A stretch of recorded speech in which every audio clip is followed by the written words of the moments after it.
নবী সাল্লাল্লাহু আলাইহি ওয়াসাল্লাম বলেছেন চোখের বদনজর এমন সত্য যে একটা উটকে এই রান্নার ডেকচির মধ্যে ঢুকাই ফেলতে পারে।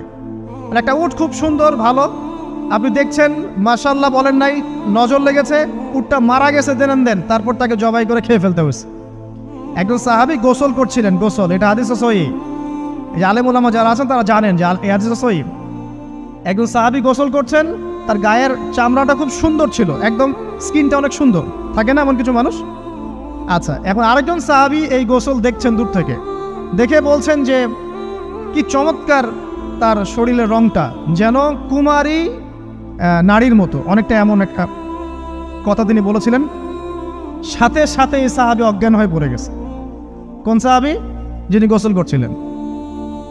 এটার আপনি কোনো ব্যাখ্যা দিতে পারবেন না, তো এখানে কোনো সায়েন্স দিয়ে বা মেডিকেল সায়েন্স দিয়ে আপনি কোনো ব্যাখ্যা করতে পারবেন না। একটা ব্যাখ্যা দিতে পারেন, কিন্তু কেন সেটা হলো সেটা আপনি অ্যান্সার খুঁজে পাবেন না।